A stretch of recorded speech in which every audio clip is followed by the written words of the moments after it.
How's it going, everyone? It's your Uncle Tony here, and welcome back to another indie horror game. Wait, I'm not even sure if that's correct. Today we're playing Dagon, which is more so a 3D narrative experience instead of actually a game. And it's inspired by H.P. Lovecraft's short story by the same name, also Dagon, which I've never actually read, but I'm pretty interested in Lovecraftian stuff. And especially this one, I've seen Gab Smolders play the demo of this a while back, like, I don't know, a year ago maybe, something like that. And after playing Expedition last time, I got reminded of this, so I went to check it out, and here we are. Also, if you haven't seen Expedition yet, you know, you click somewhere here, you know, and just watch it. Also, I'm not really sure if I'm gonna keep my face in this video a lot, if it's gonna be distracting from the visuals and the story itself. Maybe I'll pop in and out every now and then, but we'll see. That's something for future Uncle Tony to decide, and, I don't care. So anyway, let's just plug in and let's start this journey, okay? We'll see. Dagon is a faithful interactive adaptation of H.P. Lovecraft's work, focused on story and atmosphere. You will not find difficult choices, action sequences, or inventory management here, and movement is limited to progressing through locations along with the plot. Yeah, that's what I thought. I am writing this under an appreciable mental strain, since by tonight I shall be no more.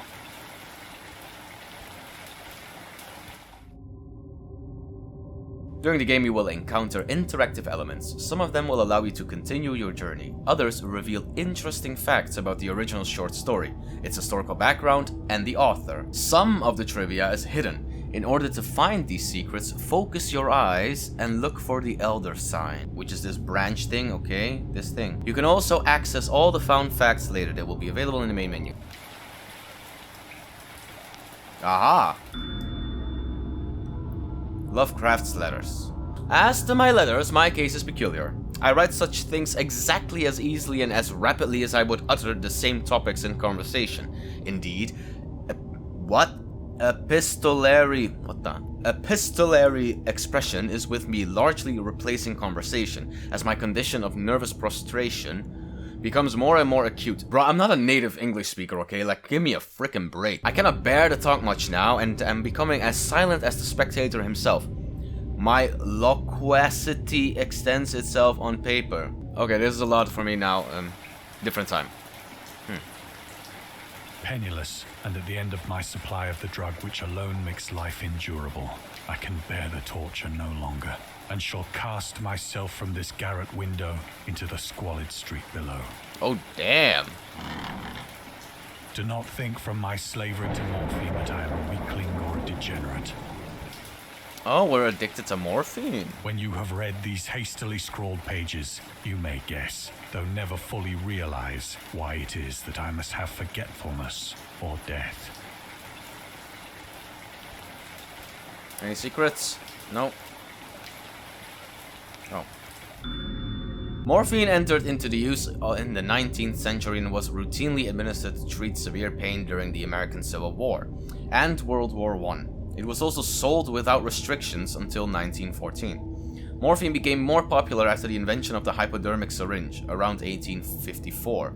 Friedrich Saturner, who first isolated the substance, originally named it morphium after Morpheus, the Greek god associated with dreams. At the time when Dagon was published, morphine abuse, known as soldier's disease, was already posed a big problem in the United States.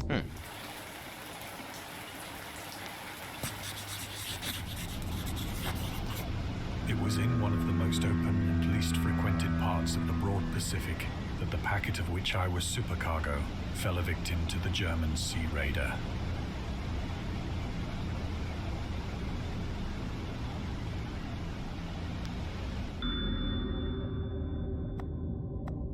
I'm collecting these things, but it's more so trivia. If you'd like to read them, you know, just pause the screen and read them yourself. I'm gonna read them myself later. So yeah, sorry. Just continuing. Okay, never mind. I'm going again.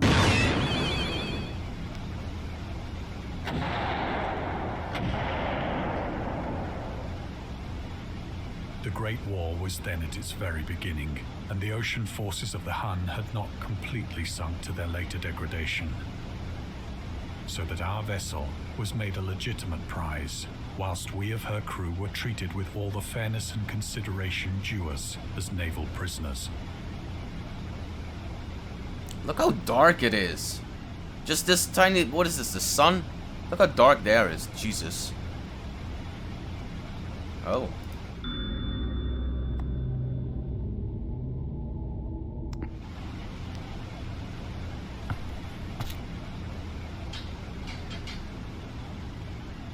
So liberal, indeed, was the discipline of our captors that 5 days after we were taken, I managed to escape alone in a small boat with water and provisions for a good length of time.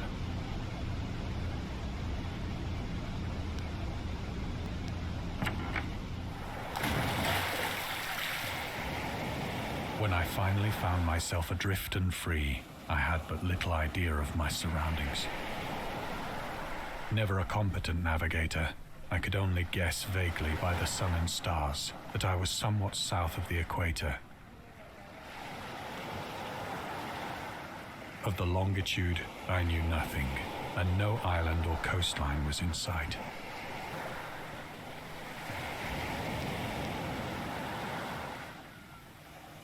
The weather kept fair, and for uncounted days I drifted aimlessly beneath the scorching sun, waiting either for some passing ship or to be cast on the shores of some habitable land.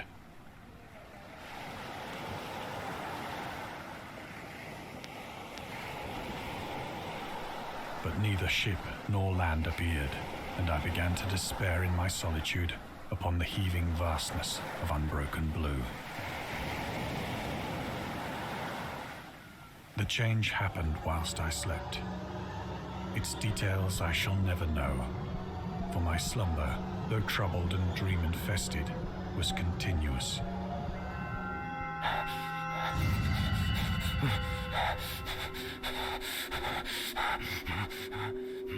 Ew! Ew! What is this?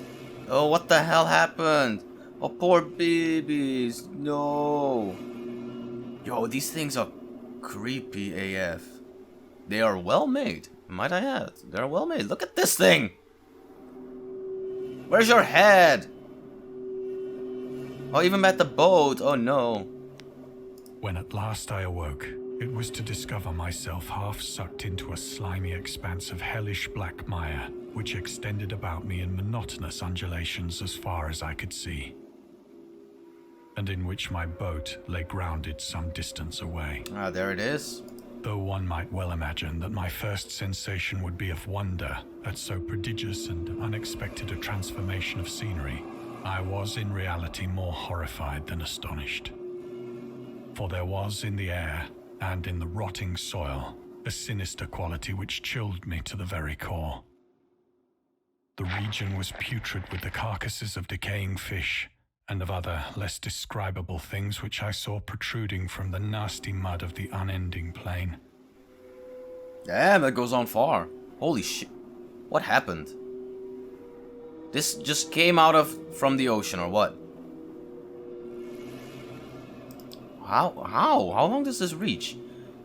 How even does this happen? Like, the only thing that I can think of is, what, a volcano erupting and just blasting the ground up, taking these poor little guys with them. Oh. Perhaps I should not hope to convey in mere words the unutterable hideousness that can dwell in absolute silence and barren immensity. There was nothing within hearing and nothing in sight save a vast reach of black slime. Oh my god. Yet the very completeness of the stillness and the homogeneity of the landscape oppressed me with a nauseating fear. The sun was blazing down from a sky which seemed to me almost black in its cloudless cruelty, as though reflecting the inky marsh beneath my feet.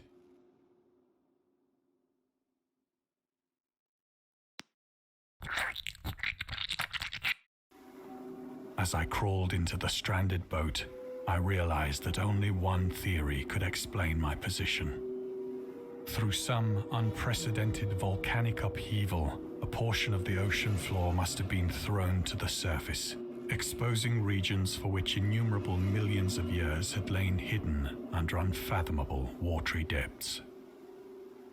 So great was the extent of the new land which had risen beneath me that I could not detect the faintest noise of the surging ocean, straining my ears as I might. So wait, he can't hear the ocean? Holy How far along are we? Yeah, this is all land. Or at least a land mass type of land. Nor were there any seafowl to prey upon the dead things.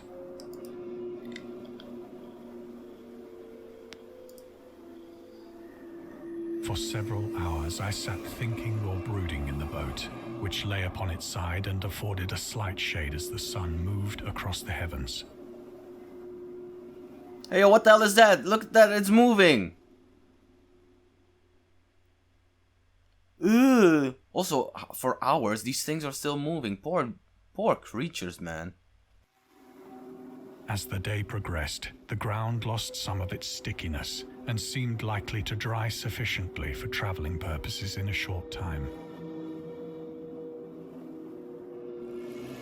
That night I slept but little, and the next day I made for myself a pack containing food and water, preparatory to an overland journey in search of the vanished sea and possible rescue.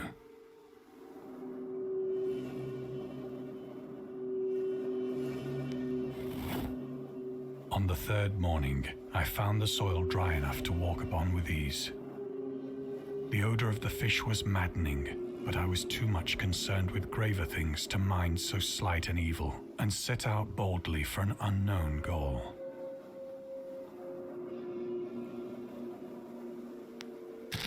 Let's go. Yeah, walk through the carcass. All day I forged steadily westward, guided by a faraway hummock which rose higher than any other elevation on the rolling desert. Ooh. Ew, what is this? Ew, look at this. What the hell is that?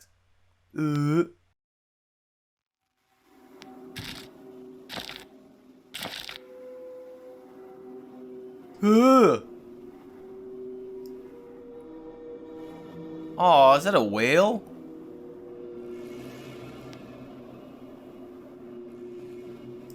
Bruh. These are some monsters from deep beneath the sea. That night, I encamped, and on the following day still traveled toward the hummock, though that object seemed scarcely nearer than when I had first espied it. Yo, what the hell? By the fourth evening, I attained the base of the mound, which turned out to be much higher than it had appeared from a distance.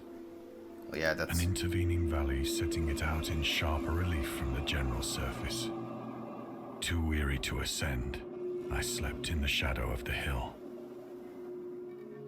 I know not why my dreams were so wild that night, but ere the waning and fantastically gibbous moon had risen far above the eastern plain, I was awake in a cold perspiration, determined to sleep no more. Such visions as I had experienced were too much for me to endure again, and in the glow of the moon I saw how unwise I had been to travel by day. Without the glare of the parching sun, my journey would have cost me less energy. Indeed, I now felt quite able to perform the ascent which had deterred me at sunset. Picking up my pack, I started for the crest of the eminence.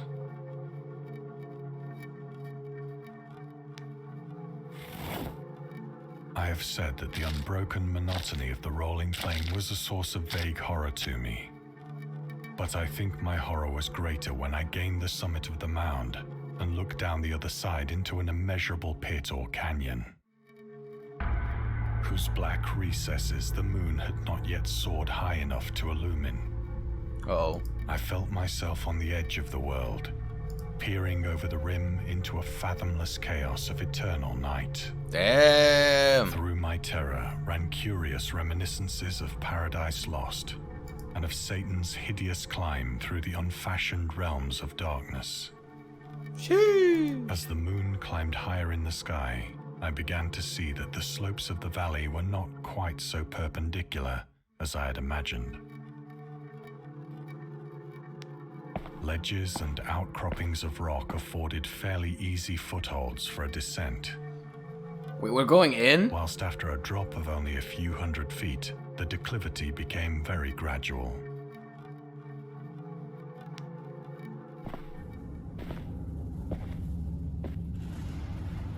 Urged on by an impulse which I cannot definitely analyze, I scrambled with difficulty down the rocks and stood on the gentler slope beneath, gazing into the Stygian deeps, where no light had yet penetrated. All at once, my attention was captured by a vast and singular object on the opposite slope, which rose steeply about 100 yards ahead of me. An object that gleamed whitely in the newly bestowed rays of the ascending moon.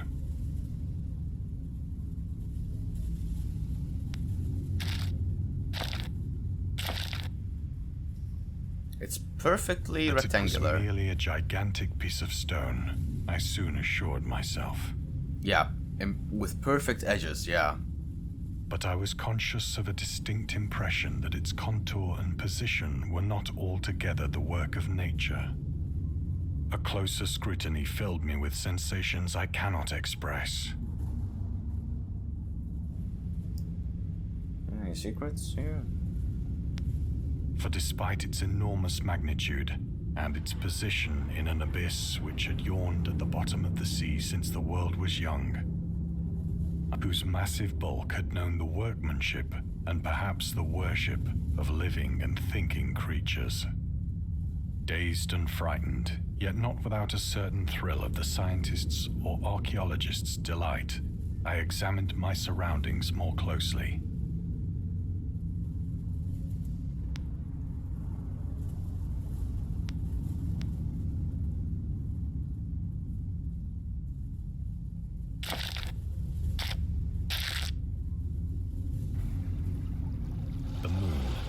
Near the zenith, shone weirdly and vividly above the towering steeps that hemmed in the chasm, and revealed the fact that a far-flung body of water flowed at the bottom, winding out of sight in both directions and almost lapping my feet as I stood on the slope.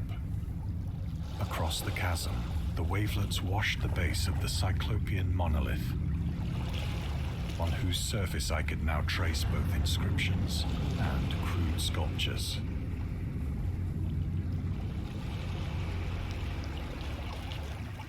The writing was in a system of hieroglyphics unknown to me and unlike anything I'd ever seen in books. Oh. Consisting for the most part of conventionalized aquatic symbols such as fishes, eels, octopi, crustaceans, mollusks, whales, and the like. Several characters obviously represented marine things which are unknown to the modern world, but whose decomposing forms I had observed on the ocean-risen plain. It was the pictorial carving, however, that did most to hold me spellbound.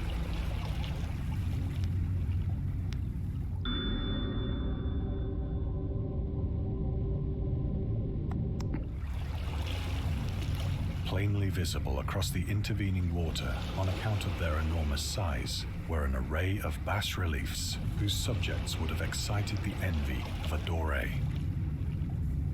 I think that these things were supposed to depict men, at least a certain sort of men.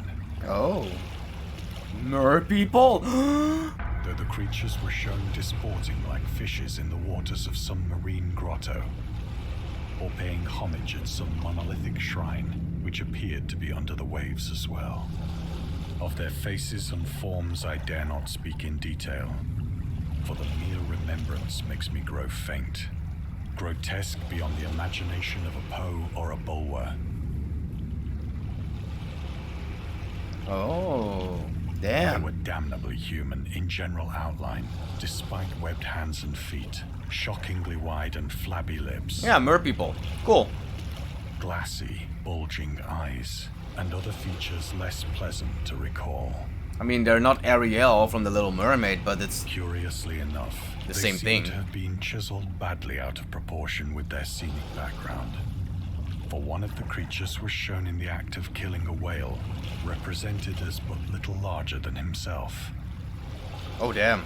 I remarked, as I say, their grotesqueness and strange size, but in a moment decided that they were merely the imaginary gods of some primitive fishing or seafaring tribe.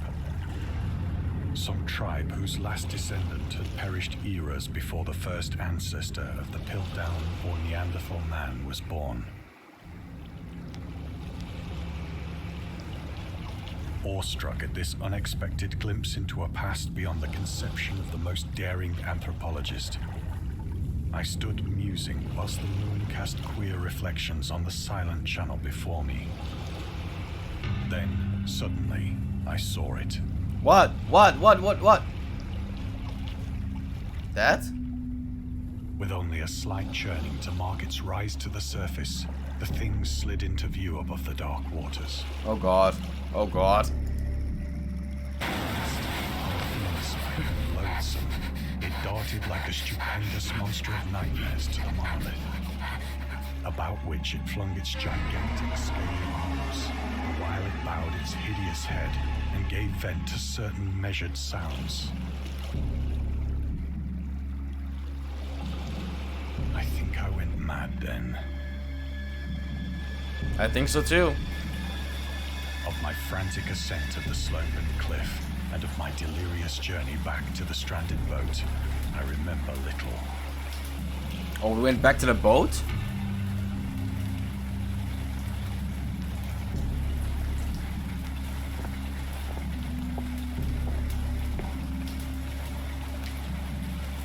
I believe I sang a great deal, and laughed oddly when I was unable to sing.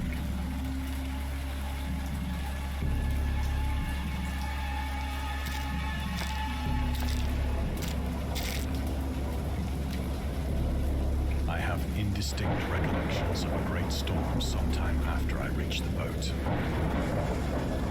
At any rate, I know that I heard pearls of thunder and other tones which nature utters only in her wildest moods.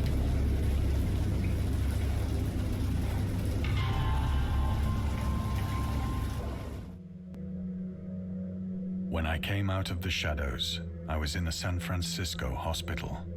What? Brought thither by the captain of the American ship which had picked up my boat in mid-ocean. Oh, huh? In my delirium, I had said much, but found that my words had been given scant attention. Of any land upheaval in the Pacific, my rescuers knew nothing. Nor did I deem it necessary to insist upon a thing which I knew they could not believe.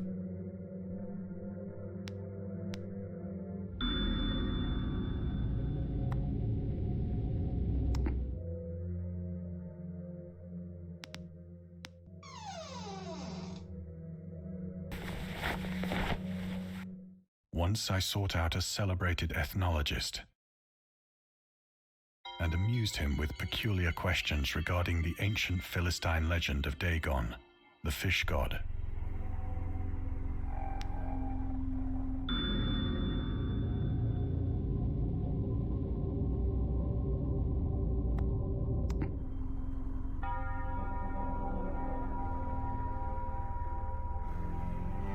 Love what you've done with the place.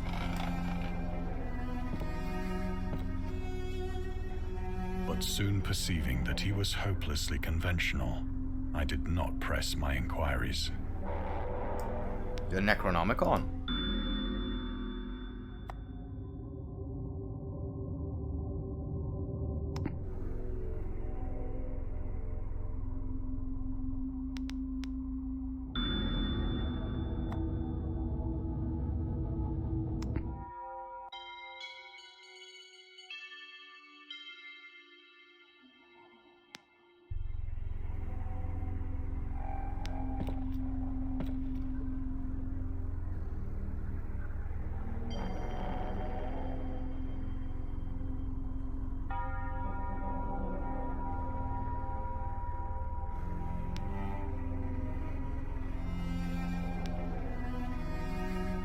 Nothing here.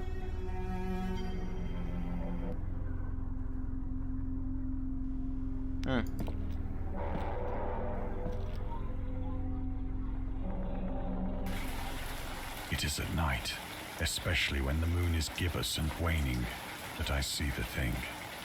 I tried morphine, but the drug has given only transient surcease and has drawn me into its clutches as a hopeless slave. So now I am to end it all, having written a full account for the information or the contemptuous amusement of my fellow men.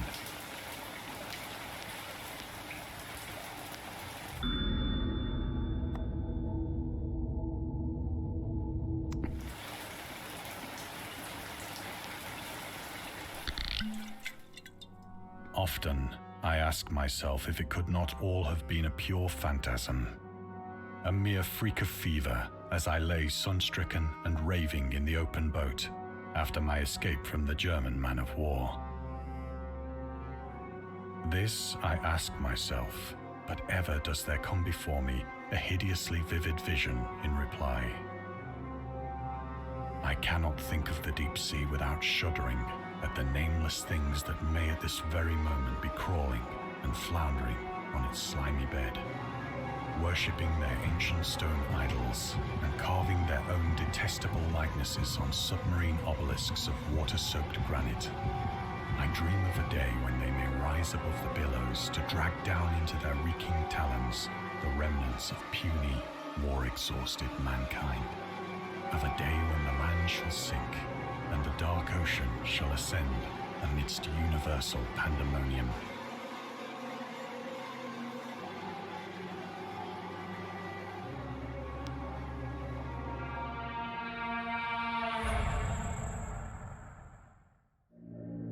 The end is near.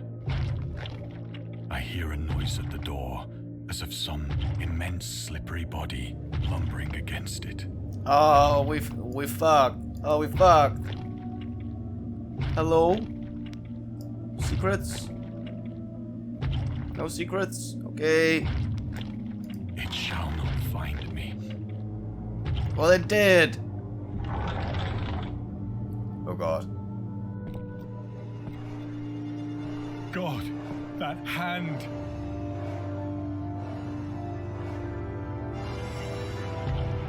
The window! The window!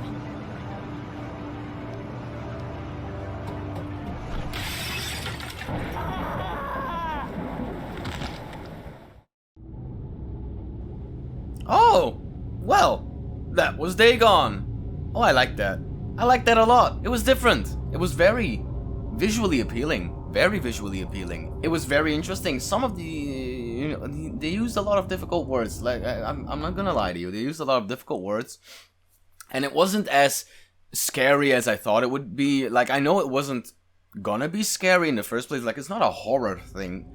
But I thought it would be, the visuals would be a little bit scarier instead of just, now I've mostly found them very, what's the word? Icky, I guess. Like, with all the sea creatures on the land.